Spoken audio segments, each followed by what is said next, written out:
Hello students. तो हम इस चैप्टर में जान रहे हैं कि हम अपने खाने पीने की चीज़ों को कैसे बढ़ाएंगे, उनकी उत्पाद को कैसे बढ़ाएंगे, क्योंकि हमारा जो पॉपुलेशन है वो कॉन्टिन्यूसली इंक्रीज़ हो रहा है। तो इस इंक्रीजिंग पॉपुलेशन के लिए उतना खाना भी चाहिए। तो किस तरह से हम अपने खाने को बढ़ा सकते हैं, एनिमल्स के थ्रू कैसे बढ़ाएंगे, वो हमने पढ़ा। एनिमल ब्रीडिंग के बारे में पढ़ा। तो आप मुझे जो भी इस लेक्चर को अच्छे से देखेंगे तो आप ग्रुप में आज मैसेज करेंगे कि आउटक्रॉस जो है वो क्या होता है। ठीक है, ये आंसर आप ज़रूर करेंगे कि आउटक्रॉस जो है वो क्या होता है। फाइन। तो अब प्लांट ब्रीडिंग की बात करते हैं। चलिए पहले जनरल समझते हैं कि हम सारे जो हैं वो हमारी पेरेंट्स, आजकल नई जनरेशन कम खेतों में जाती है, खेतों को देखती है, वहाँ बीज बोती है। पहले जो थे वो सब लोग बीज बोते थे, है ना, फसल लगाते थे। तो जो भी हमारे पारंपरिक तरीके हैं उनको तो हम कब से फॉलो करते आ रहे हैं। लेकिन आज़ादी के बाद हमारे देश में खाने की बहुत कमी हो गई थी। ठीक है, फिर हमारे देश की पॉपुलेशन उस टाइम भी बहुत ज़्यादा नहीं थी, आज के कंपैरिजन में तो बहुत कम थी। लेकिन फिर भी खाना नहीं था। खाना नहीं था तो फिर उस खाने को कैसे लाया जाए, इतनी पॉपुलेशन का पेट कैसे पाला जाए, वो एक बहुत बड़ी समस्या थी। लोग फार्मिंग तो करते थे, फसल तो उगाते थे, लेकिन जो हमारे पारंपरिक तरीके थे उससे क्या होता था कि जो खाना है, जो बायोमास है, वो बहुत ही लिमिटेड बन पाता था। बायोमास आपका जितना भी लिविंग मैटर होता है ना, वो बायोमास कहलाता है। और लिविंग मैटर खास तौर पे आप जो यूज़ करेंगे, खाएंगे, कंज्यूम करेंगे, ठीक, जितना भी एग्जैक्टली प्लांट और एनिमल्स का किसी भी पर्टिकुलर एरिया पे जितना भी क्वांटिटी होगा, टोटल वेट होगा या कोई भी क्वांटिटी होगा, उसको हम बायोमास कहेंगे। ठीक है, तो ट्रेडिशनल जो मेथड थे उससे जो था वो लिमिटेड बायोमास इंक्रीज हो रहा था, बहुत ज़्यादा नहीं हो रहा था। तो ये एक समस्या बन चुका था कि कैसे इंक्रीज करना है। ठीक, तो इसके लिए कहा गया कि टेक्नोलॉजी यूज़ करिए। आज हमने प्लांट ब्रीडिंग की टेक्नोलॉजी को यूज़ किया है, जिसकी ही रिजल्ट है कि आज हमारी पॉपुलेशन बहुत ज़्यादा है, लेकिन आज भी हमारे पास खाना इतना है कि हम खा भी सकते हैं और दूसरे देशों को एक्सपोर्ट भी कर सकते हैं। चलिए एक एक करके एक एक लाइन को डिकोड करते हैं, समझते हैं, ठीक है, और तैयारी करते हैं। Okay. Traditional farming can only yield a limited biomass as food for human and animals. तो जो हमारे पारंपरिक तरीके थे उससे लिमिटेड बायोमास ही बन पाता था, जिसका यूज़ ह्यूमन और एनिमल एज अ फूड जो थे वो कर सकते थे। ध्यान से देखिए, सुनिए। बायोमास जो है it indicates both the animals and plants, but here more appropriately हम प्लांट्स पे ही फोकस करेंगे क्योंकि प्लांट ब्रीडिंग हम पढ़ रहे हैं। ठीक है, तो ट्रेडिशनल फार्मिंग से बहुत ही कम बायोमास बनता था, जिसको मानव और दूसरे जानवर जो हैं वो खाने के रूप में खा सकते थे। Then better management practices and increase in acreage can increase yields, but only to a limited extent. अब तुमने क्या किया कि ट्रेडिशनल फार्मिंग के साथ साथ सोचा कि अच्छे से अपने खेतों का देखभाल अच्छे से करना है। वहाँ पे कोई भी बाकी जो भी आपकी फसल है उसके अलावा जो भी प्लांट्स, अदर प्लांट उसमें ग्रो करते हैं छोटे छोटे, उसको हम वीड कहते हैं। तो वीड को रिमूव करना है, अच्छे से पानी देना है, फसल का ध्यान रखना है। तो आपने अच्छी मैनेजमेंट प्रैक्टिसेस की, अच्छे से मैनेज किया अपनी फील्ड को, और तो और आपने अपनी फसल का जो बोया जाने वाला एरिया था वो भी बढ़ा दिया। लेकिन फिर भी क्या हुआ हुआ यील्ड में इंक्रीज हुआ, उत्पाद बढ़ा, लेकिन बहुत ही कम उत्पाद बढ़ा। फॉर एग्जाम्पल, अगर पहले 50 किलोग्राम गेहूं निकलता था, है ना, पहले कितना निकलता था 50 किलोग्राम, तो अब वो सिर्फ 55 या 60 किलोग्राम हो गया, है ना। ट्रेडिशनल फार्मिंग से अगर सपोज करो 50 किलोग्राम गेहूं निकलता था किसी के खेत में, ठीक, तो अब अच्छे से ध्यान रख के खेत का अच्छी देखभाल करने के बाद और थोड़ा सा खेत का एरिया बढ़ाने के बाद भी मात्र 55 या 60 किलो का ही इंक्रीज हुआ, जो कि एक बहुत ज़्यादा इंक्रीज नहीं है, बहुत ही लिमिटेड इंक्रीज है। इसको हम ज़्यादा इंक्रीज नहीं कहते हैं, है ना। तो अब क्या करें, इतनी मेहनत करने के बाद भी अच्छे से हमको फसल नहीं मिल रही है, तो क्या करना है, what should be do now, ठीक। तो अब हमको सहारा लेना है टेक्नोलॉजी का, क्योंकि हमारी पूरी मेहनत काम नहीं आई, उतना इंक्रीज हमको नहीं मिला जितना हमको चाहिए था। तो plant breeding as a technology has helped increase yields to a very large extent, ठीक है। तो जब हमने प्लांट ब्रीडिंग को एक टेक्नोलॉजी की तरह यूज़ किया, प्लांट ब्रीडिंग की टेक्नोलॉजी को यूज़ किया, तो जो यील्ड्स थी, जो उत्पाद था, वो बहुत ज़्यादा बढ़ गया। मतलब पहले बहुत कम बढ़ रहा था, अब बहुत ज़्यादा बढ़ गया, ठीक है। चलिए अब देखिए, भारत में किसने हरित क्रांति के बारे में नहीं सुना होगा, तुमने भी सुना है ना हरित क्रांति के बारे में। देखिए हुआ क्या था कि हमारे जो देश था जब आज़ाद हुआ था, खाना नहीं था अच्छे से, तो MS Swaminathan, I will be completing it in the extra stroke lecture, here I am just telling you, ठीक है। तो MS स्वामीनाथन थे, ठीक।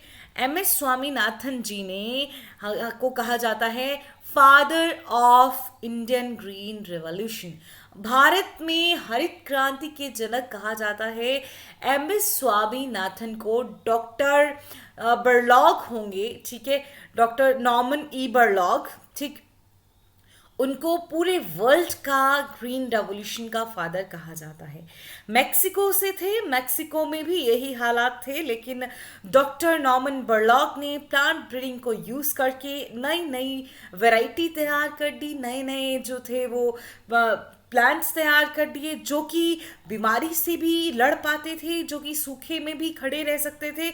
तो इससे क्या हुआ, जब प्लांट जो था वो इतना स्ट्रांग बन रहा था, तो वो बच जाता था और उसकी फसल भी जो थी वो ज़्यादा से ज़्यादा आती थी, ठीक है। तो ग्रीन रेवोल्यूशन, हरित क्रांति, खाद्य पदार्थों में जो था वो एकदम से इंक्रीज आ गया, ठीक है। चलिए, who in India has not heard of Green Revolution, which was responsible for our country to not merely meet the national requirements in the food production but also helped us even to export it. Bharat में किसने हरित क्रांति के बारे में नहीं सुना होगा, क्योंकि ये ना सिर्फ हमारे मतलब सिर्फ ऐसा नहीं हुआ कि इंक्रीज से बढ़ी और हमारी ज़रूरतें पूरी हुई, बल्कि सरकार के गोदाम इतने भर गए कि हमको एक्सपोर्ट भी करना पड़ा। इंपोर्ट होता है अपने देश में लाना, एक्सपोर्ट होता है अपने देश से बाहर भेजना, ठीक है। अब ग्रीन रेवोल्यूशन जो था वो कैसे हुआ, ठीक है।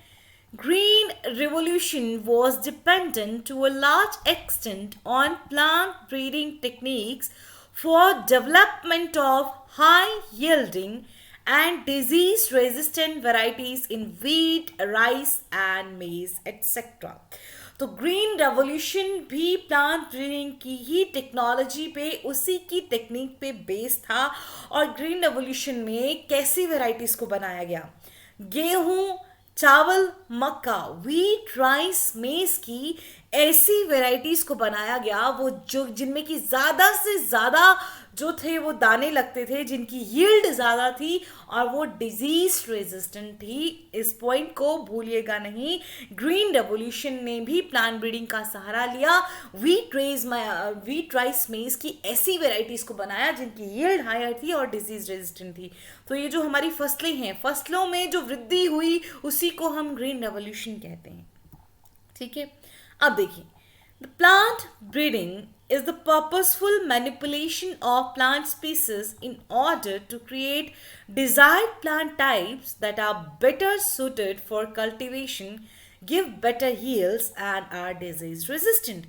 तो exactly क्या किया जाता है प्लांट ब्रीडिंग में, प्लांट ब्रीडिंग में हम जानबूझ के जो प्लांट की स्पीसीज है, purposeful manipulation of plant species का मतलब है कि जानबूझ के प्लांट की स्पीसीज के साथ छेड़छाड़ की जाती है, उसमें चेंजेस लाए जाते हैं ताकि आप अपनी मर्जी का पौधा बना सकें, उस पेड़ में वही कैरेक्टर्स आ सकें जो आप चाहते हैं, वो कैरेक्टर्स उस पेड़ में आ सकें ताकि वो अच्छे से ग्रो करे, अच्छी उत्पाद दे और डिजीज रेजिस्टेंट भी बने। समझ गए? तो याद रखेंगे प्लांट ब्रीडिंग क्या है? Purposeful manipulation of plant species. किस लिए? ताकि आप अपना डिजायर्ड प्लांट बना सकें। क्यों? ताकि बेटर वो अच्छे से कल्टीवेट हो, अच्छी यील्ड दे और वो डिजीज रेजिस्टेंट हो। Conventional plant breeding has been practiced for thousands of years since the beginning of human civilization. Recorded evidences of plant breeding dates back to 9,000 to 11,000 years ago. See, जो पारंपरिक तरीके थे, बहुत पुराने तरीके से जो प्लांट ब्रीडिंग होती आ रही है, वो तो बहुत टाइम से पहले से होती आ रही है। थाउजेंड्स ऑफ ईयर से जो प्लांट ब्रीडिंग है वो होती आ रही है। जब से मानव सभ्यता का विकास हुआ था, ह्यूमन सिविलाइजेशन की शुरुआत हुई थी, तब से प्लांट ब्रीडिंग करते आ रहे हैं और इसके रिकॉर्ड हमको मिलते हैं 9,000 से 11,000 साल पीछे चले जाओ तुम, तब भी हमें इसके रिकॉर्ड मिलते हैं। लेकिन उसमें ऐसा थोड़ी होता था, जीन्स के लेवल पे मैनिपुलेशन नहीं कर पाते थे। समझ पाए ना? जीन्स के लेवल पे मैनिपुलेशन नहीं कर पाते थे। तो कैसे मैम, कैसे ब्रीड करते थे? क्या बच्चे देखिए क्या किया जाता है, जैसे हमने कोई फसल ली, ठीक है, फसल काटी हमने, फिर फसल में से क्या किया जाएगा, जो अच्छे अच्छे बीज हैं उनको अलग कर दिया जाएगा और अगली बार के लिए सेलेक्ट करके रख दिया जाएगा, है ना? अगली बार के लिए सेलेक्ट करके रख दिया और आगे उनको बो दिया, ठीक। अब उसमें आपने सेलेक्ट करके तो रख दिया, बो भी दिया, अच्छी वाले निकाल भी दिए, है ना? तो ब्रीडिंग तो होगी, अलग अलग कैरेक्टर्स वाले जो प्लांट्स होंगे उनमें पॉलिनेशन होगा, फर्टिलाइजेशन होगा, लेकिन आपका डिजायर्ड प्लांट एग्जैक्टली आपको शायद नहीं मिलेगा, एग्जैक्टली आपको वही रिजल्ट नहीं मिलेगा जो आप चाहते हैं। फिर से सुन लीजिए, ये आप कुछ जो हैं वो बीज आपकी फसल में से आपने सेलेक्ट किए थे, ठीक है। अच्छा, बहुत सारे बीज थे, पहले ये समझ लीजिए, ये बहुत सारे बीज हैं। अब इसमें से आपने क्या किया, जो भी अच्छे अच्छे बीज थे उनको सेलेक्ट कर लिया, ठीक है, कि इन बीज को हम लेंगे, इन बीज को लेके आगे हम बो देंगे, ठीक है। अब जब ये बीज आगे आए, ठीक, तो जो भी पेड़ बनेगा, ये पेड़ बना, ठीक है। अब इससे भी सबसे क्या बनेगा, पेड़ बनेगा, ठीक। अब पेड़ में जो थे वो क्या होगा, पेड़ में फिर फ्लावर लगेगा, ठीक है, फ्लावर लग गया। अब फ्लावर से पॉलिनेशन भी होगी, सेल्फ पॉलिनेशन भी हो सकती है, क्रॉस पॉलिनेशन भी हो सकती है, ठीक। फिर फर्दर जो आगे सीड बनेगा उसमें भी क्या आएंगे, रिकॉम्बिनेंट्स आएंगे, ठीक। मतलब दो पेरेंट्स का मिला जुला जो है वो कैरेक्टर्स आएंगे। सिमिलरली इस वाले सीड में भी क्या है, मदर के कैरेक्टर भी हैं, फादर के कैरेक्टर भी हैं, ठीक। और आगे इस प्लांट में भी वो दोनों कैरेक्टर्स आएंगे, लेकिन जरूरी नहीं है कि वो कैरेक्टर्स वैसे ही हों जैसे आपको चाहिए थे। तो प्लांट ब्रीडिंग तो आज से नहीं, बहुत पहले से की जा रही है, लेकिन जरूर इसमें क्या होता है, जरूरी नहीं है कि आपकी मर्जी के कैरेक्टर आएंगे। चलिए हम आगे पढ़ते हैं ताकि आपको बेहतर तरीके से समझ आए। Many present day crops are the result of domestication in ancient times, ठीक है। डोमेस्टिकेशन होता है घर पे जब उगाते हैं हम, घरेलू जब कर देते हैं किसी चीज़ को, है ना। जैसे डोमेस्टिक एनिमल्स, घर पे जब जिन एनिमल्स को आप पाल पोस रहे हैं अपने फ़ायदे के लिए, तो डोमेस्टिकेशन क्या हुआ, आज के टाइम पे जितनी भी जो क्रॉप्स हम यूज़ करते हैं उनका पुराने टाइम में डोमेस्टिकेशन हुआ था। मतलब कि पहले वो जंगल में उगती थी, कहाँ उगती थी वो क्रॉप्स, जंगल में उगती थी, ठीक है। और फिर उनको धीरे धीरे इंसान ने अपने लिए अपने खेतों में उगाना शुरू किया, उनकी देखभाल करना शुरू किया, ठीक है। अब क्या होता है, जंगल में जो उगती है ना वो थोड़ी स्ट्रांग होती है, मतलब वो हर तरह की कंडीशन के लिए स्ट्रांग होती है, और जो हम उगाते हैं वो थोड़ी वीक फसल होती है, उसको बड़ा लालन पालन चाहिए होता है ताकि उस पे कोई बीमारी ना आए। खैर वो बात हम आगे करते हैं।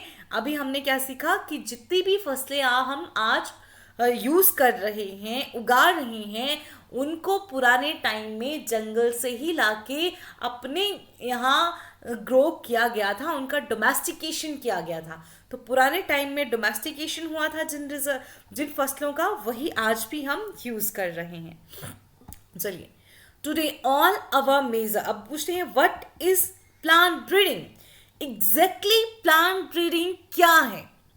Today all our major food crops are derived from the domesticated varieties.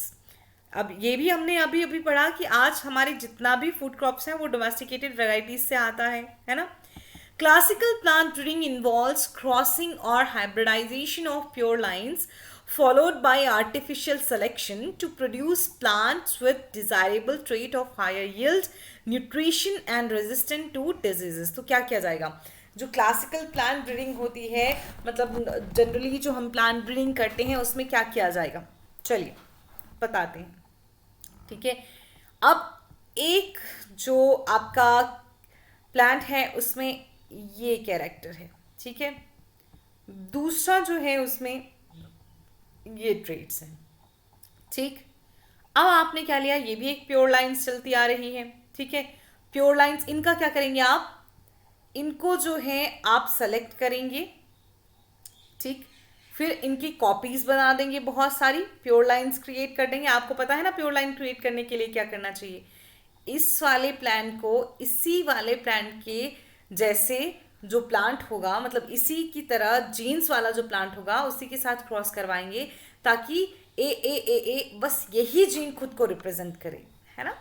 तो चलिए देखिए, अब आपने इसके भी नंबर बढ़ा दिए, इसके भी बहुत सारी और प्लांट्स बना दिए, पर आपने चलिए इनको सेलेक्ट कर लिया। ठीक, प्योर लाइंस को आपने सेलेक्ट कर लिया। ठीक, और इन दोनों का आपने क्या करवा दी, क्रॉसिंग करवा दी। क्या करवा दी, क्रॉसिंग करवा दी। ठीक, तो आपके पास क्या आ जाएगा भाई, ये आ गया आपके पास हाइब्रिड आ गया। ठीक, तो यहाँ आपने क्या पढ़ा, प्लांट ब्रीडिंग इन्वॉल्व क्रॉसिंग और हाइब्रिडाइजेशन ऑफ प्योर लाइंस। तो आपने प्योर लाइंस का क्रॉस करवा दिया या हाइब्रिडाइजेशन करवा दी, है ना।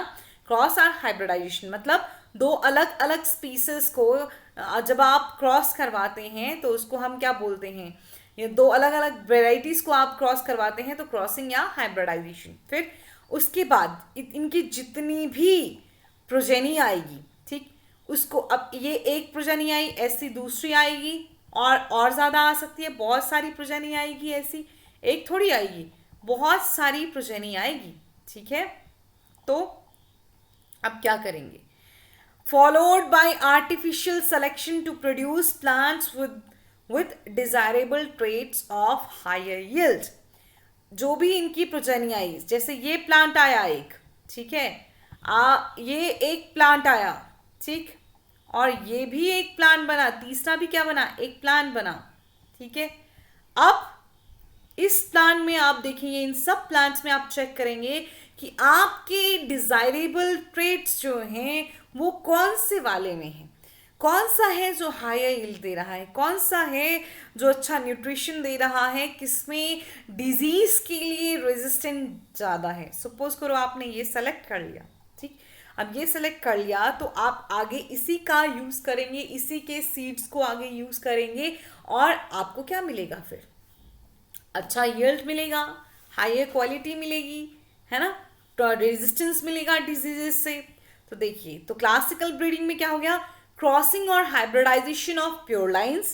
पहले आप क्रॉस करवाइए, क्रॉस के बाद फिर क्या करिए, artificial selection to produce plants with desirable traits of higher yield, nutrition and resistant to disease. ठीक, तो यहाँ भी आपने क्रॉस करवाया, फिर आपकी प्रोजेनी आई जिसमें जो सबसे फिट था उसको आपने सेलेक्ट किया और आगे उसी को सेलेक्ट कर दिया फर्दर आपकी प्रोडक्शन के लिए। ठीक, with advancement in genetics, molecular biology and tissue culture, plant breeding is now increasingly being carried out by using molecular genetic tools। ठीक है, धीरे धीरे हमने जेनेटिक्स में हम एडवांस हो गए, मॉलिक्यूलर बायोलॉजी में हम अच्छा करने लगे, टिश्यू कल्चर हम सीख गए। ठीक है, तो प्लांट ब्रीडिंग की जो टेक्निक्स थी वो भी ज़्यादा बेहतर होती गई, और अब हम प्लांट ब्रीडिंग को यूज़ करते हैं, प्लांट ब्रीडिंग करवाते हैं हम मॉलिक्यूलर जेनेटिक टूल्स का यूज़ करके। क्या यूज़ करके?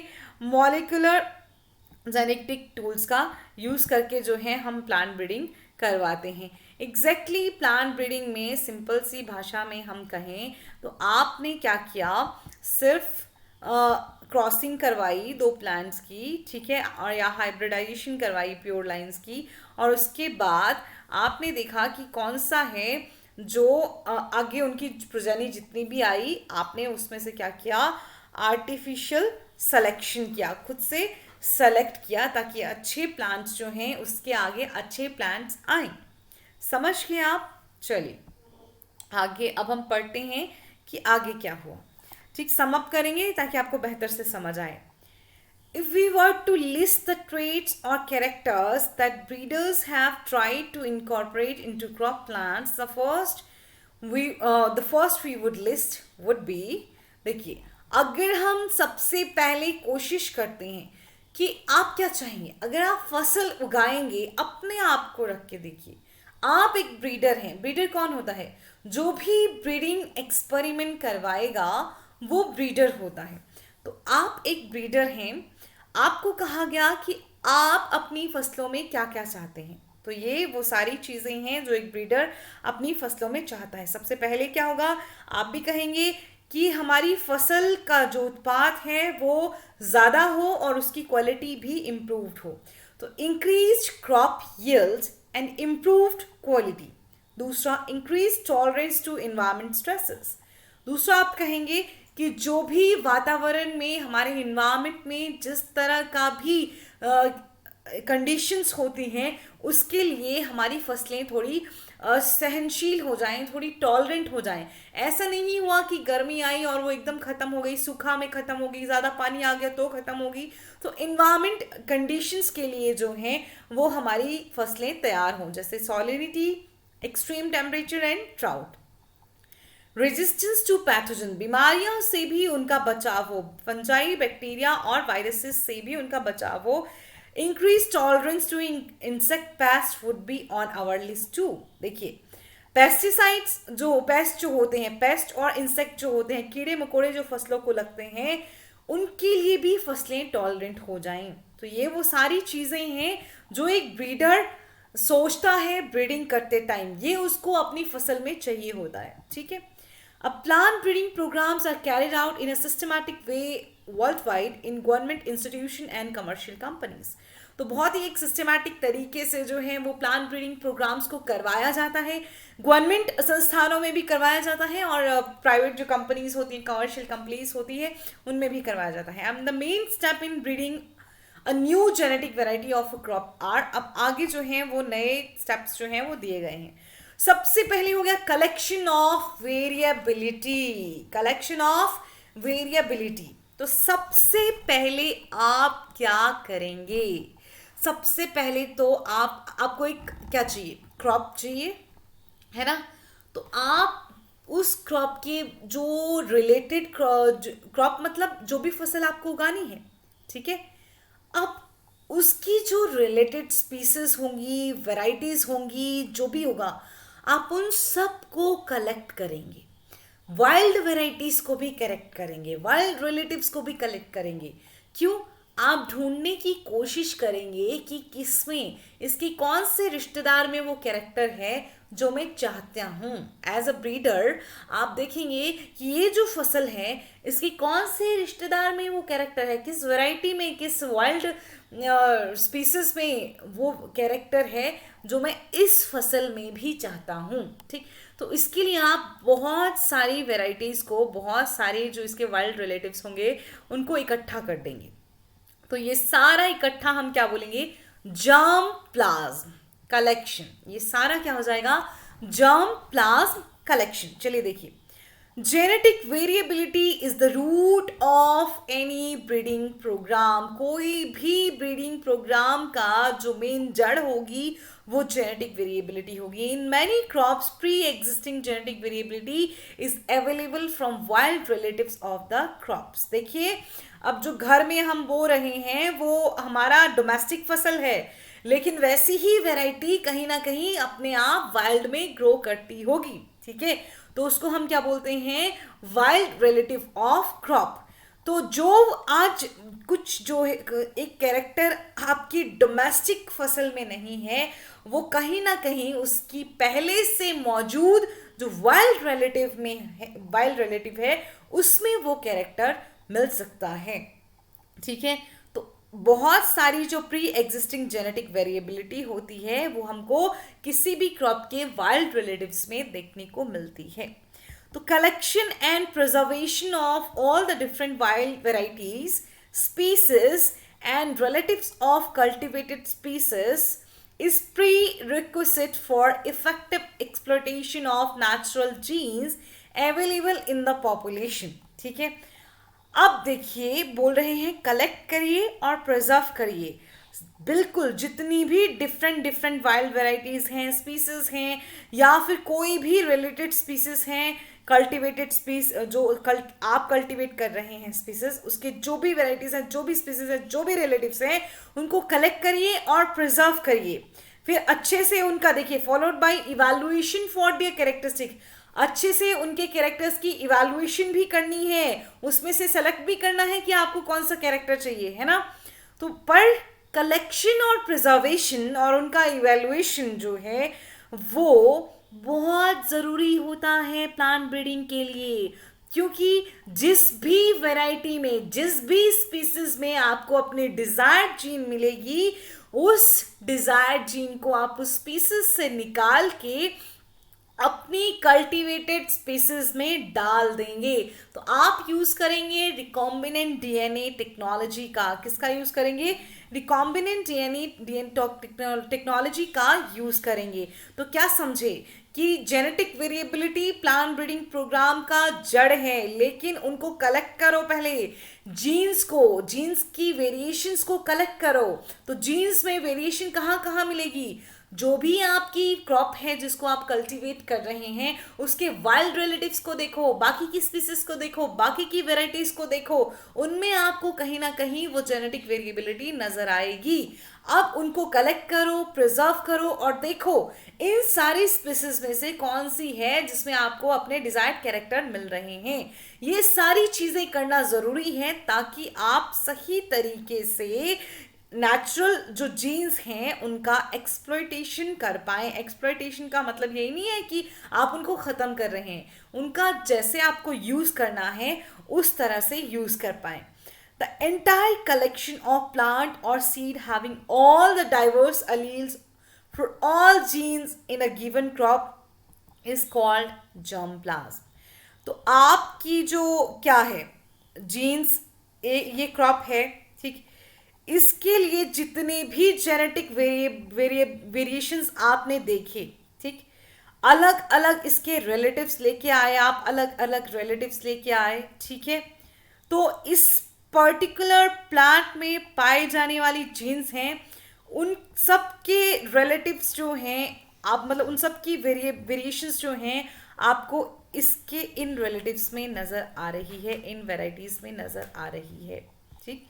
तो ये जो पूरा कलेक्शन हुआ, चाहे प्लांट्स का चाहे सीड्स का, जिनके पास सारी की सारी अलग अलग एलील्स हैं, अलग अलग जीन्स हैं, किसके लिए?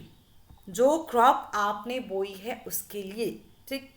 तो the entire collection having all the diverse alleles for all the genes in a crop is called germplasm collection. जैसे सपोज करिए इसमें जितनी भी जीन्स थी, इसमें जीन्स थी ए, ठीक है, बी, सी, डी, ई, ठीक। तो इसके जो रिलेटिव्स आए इनमें अलग अलग एलील्स होंगी, जैसे ए, बी, सी, डी, ये स्मॉल में लिख रही हूँ, है ना। तो ये जो हैं ये क्या होंगे? इसका, इस एलील के लिए, इस जीन के लिए, ये एक जीन है, ठीक, तो हो सकता है इसके पास ऐसे हो, ठीक है, हो सकता है इसके पास ऐसे ही हो, इसके पास इस तरह से हो, ठीक। तो जितनी भी जीन इस क्रॉप में पाई जा रही हैं उनके लिए अलग अलग अलील्स आपको मिल जाएंगी इसके वाइल्ड रिलेटिव्स में। ये अलील है, ये एक अलील है, ये एक अलील है, दोनों एक जीन को रिप्रेजेंट कर सकते हैं, ठीक है। तो देखिए अल्टरनेटिव फॉर्म, ये alternative form of a gene कहलाता है अलील। जैसे ये अलील होगी, ये एक अलील होगी। जीन्स अलील समझ लेंगे आप जब मैं आपको जेनेटिक्स पढ़ाऊंगी, ठीक है। अभी के लिए क्या समझे आप कि पूरा का पूरा कलेक्शन जो होगा प्लांट्स का, सीड्स का, जिसमें सारी अलग अलग किसी जो जीन्स आपकी कल्टीवेटेड क्रॉप में पाई जा रही हैं, उस क्रॉप में पाई जा रही हैं जो आपको उगानी है, उसकी जीन्स के लिए सारी की सारी वेराइटीज, वेरिएबल फॉर्म्स जो हैं वो अवेलेबल होंगी। जो भी प्लांट और सीड्स आपने इकट्ठा किए हैं तो उस सारी कलेक्शन को हम जर्म प्लाज्म कलेक्शन कहते हैं। दूसरा क्या आ गया अब, evaluation and selection of parents. ये देखिए अगर ये वैरायटी है तो इसके लिए आपने जो भी है वो इकट्ठा सारी रिलेटेड वेराइटीज को इकट्ठा कर दिया तो वो क्या हो जाएगा, जर्म प्लाज्म कलेक्शन। अब इस वैरायटी के जो जीन्स होंगी उससे अल्टरनेटिव फॉर्म यहाँ भी मिलेगी आपको, दूसरे में भी मिलेगी, किसी और में भी मिलेगी, तो ये पूरा क्या हुआ, जर्म प्लाज्म कलेक्शन हुआ। Now, germplasm is evaluated so as to identify plants with desirable combination of characters. जो भी जर्म प्लाज्म है, चाहे आपने एक प्लांट ही लिया है, चाहे आपने सीड लिया है, उस सीड को आप बो देंगे वो फिर प्लांट बन जाएगा। तो आप जर्म प्लाज्म को चेक करेंगे, उसकी इवैल्यूएशन करेंगे कि क्या उसमें आपका जो डिजायर्ड कैरेक्टर्स हैं, जो डिजायर्ड कैरेक्टर्स का आपको कॉम्बिनेशन चाहिए, क्या वो उस जर्म प्लाज्म में है, ठीक। अब हो सकता है कि एक प्लांट आपने सेलेक्ट किया उसमें एक हो, ठीक, हो सकता है दूसरा प्लांट आपने सेलेक्ट किया उसमें जो है वो दूसरे कैरेक्टर हो। आपने पूरे जर्म प्लाज्म में से वो प्लांट सेलेक्ट कर दिए जिनका क्या है बताइए, जिनमें कि आपके डिजायर्ड कैरेक्टर्स हैं, ठीक है। अब the selected plants are multiplied and used in the process of hybridization. अब इस प्लांट की भी आपने बहुत सारे प्लांट्स बनाए, इस प्लांट के भी आपने बहुत सारे प्लांट्स बनाए, क्योंकि ऐसा थोड़ी करेंगे ना कि एक एक प्लांट ही यूज करेंगे हाइब्रिडाइजेशन के लिए। कई बार हो सकता है इन दोनों में सक्सेसफुल हाइब्रिडाइजेशन नहीं हो, तो आपने इनकी कॉपीज भी बना दी हैं और उन कॉपीज में भी हाइब्रिडाइजेशन करवा सकते हैं। और वैसे भी हमको बहुत सारा रिजल्ट चाहिए होता है, तो हम एक कॉपी को यूज करके नहीं कर सकते, हमें ज्यादा चाहिए होते हैं। तो ये एक प्लांट सेलेक्ट किया था, ये एक प्लांट सेलेक्ट किया था, इसके आपने क्या किया, मल्टीप्लिकेशन कर दी, ज्यादा कॉपीज बना दी और आप इनकी क्या करवाएंगे, हाइब्रिडाइजेशन करवाएंगे, ठीक है। Pure lines are created wherever desirable and possible. Hybridisation के बाद क्या करेंगे आप, हाइब्रिडाइजेशन के बाद आपको जो है आपका फेवरेट जो कैरेक्टर्स चाहिए थे वो एक ही प्लांट में आ गए। अब आप इस प्लांट का इसी प्लांट की स्पीसीज के साथ, ठीक है, मतलब इसी प्लांट के जो बाकी के भाई बहन आए होंगे उन्हीं के साथ हाइब्रिडाइजेशन करवाएंगे और फर्दर क्या बन जाएगी, प्योर लाइंस क्रिएट हो जाएगी, ठीक।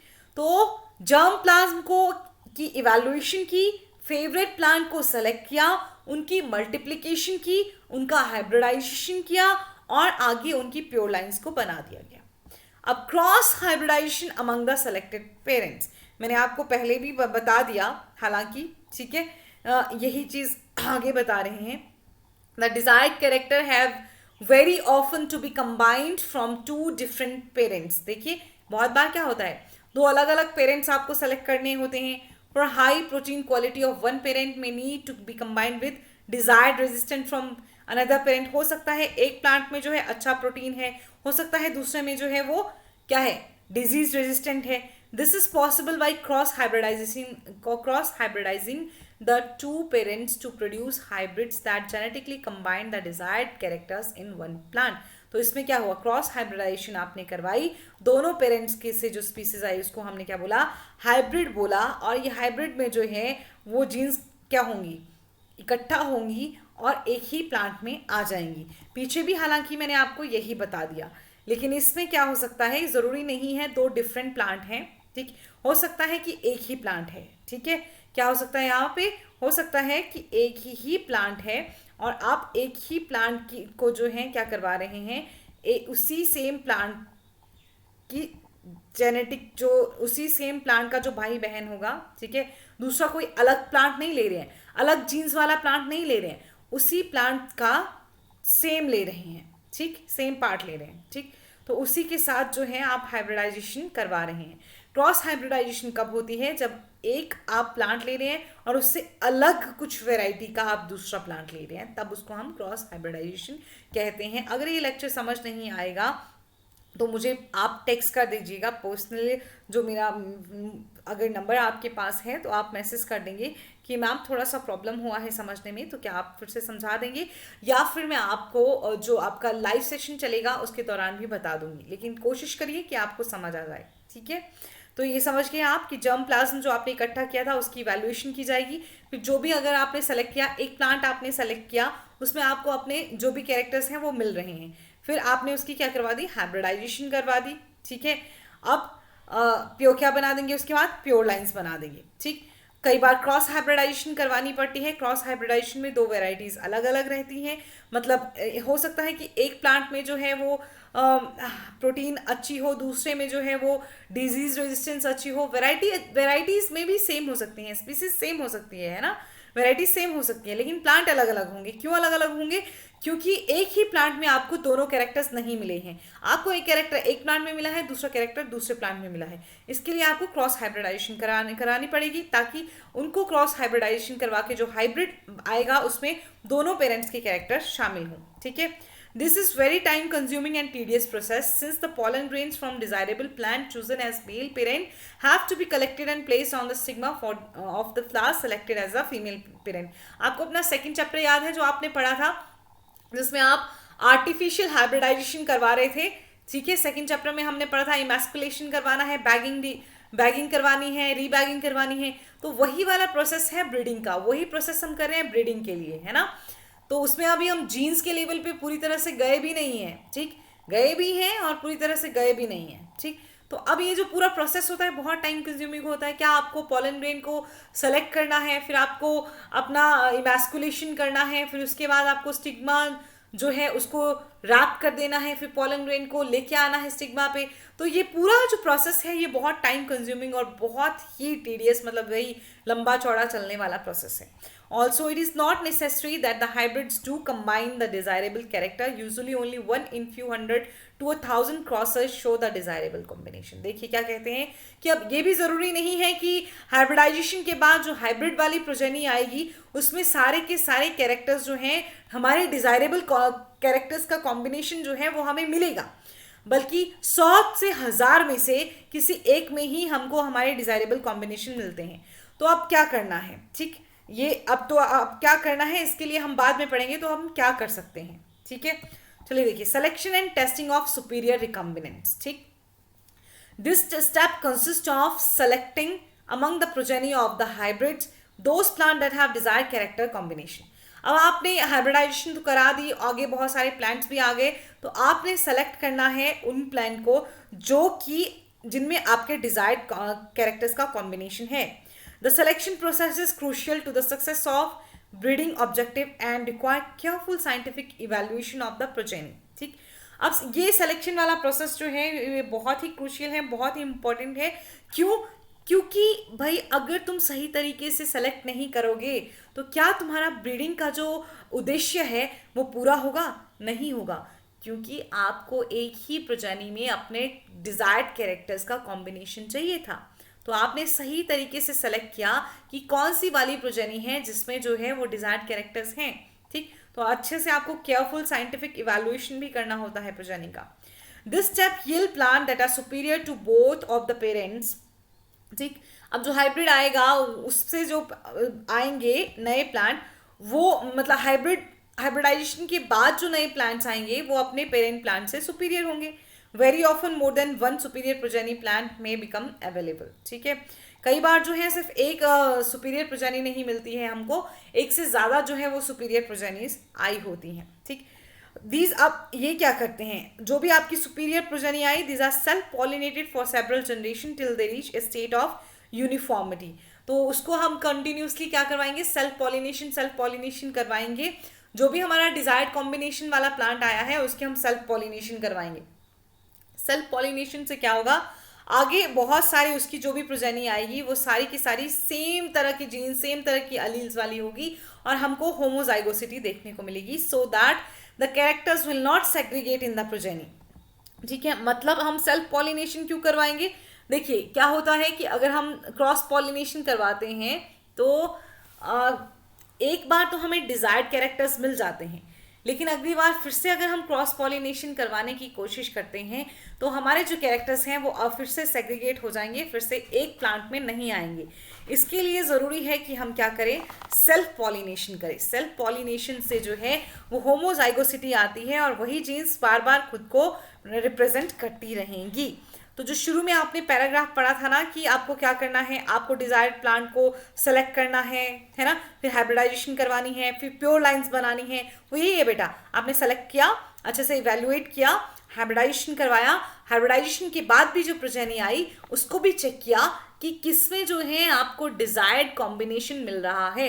अब जो डिजायर्ड कॉम्बिनेशन वाली प्रोजेनी है आपने उसको फिर सेलेक्ट किया, सुपीरियर जो रिकॉम्बिनेंट था उसको सेलेक्ट किया और आगे उसकी सेल्फ पॉलिनेशन करवाई। सेल्फ पॉलिनेशन करेंगे तो कैरेक्टर्स जो हैं वो सेग्रीगेट नहीं होंगे। ठीक, तो लास्ट स्टेप इसमें क्या आता है, testing, release and commercialisation of new cultivars.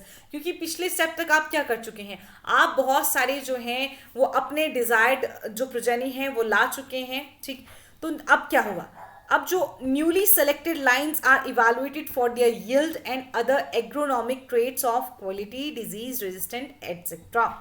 अब जो आपने प्रोजेनी ला दी, आपने बहुत सारी प्रोजेनी ला दी जिसमें कि अच्छे अच्छे कैरेक्टर्स हैं, आपका डिजायर्ड कॉम्बिनेशन है, उसमें भी आप अच्छे अच्छे सुपीरियर को जो है वो सेलेक्ट करेंगे, उनकी फिर से इवैल्यूएशन करेंगे, है ना।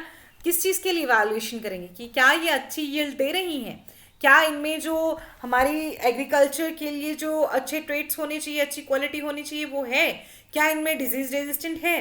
ठीक, अब ये आप कैसे करेंगे, ये आप कैसे करेंगे, this evaluation is done by growing these in research fields and recording their performance under ideal fertilizer application, irrigation and other crop management practices।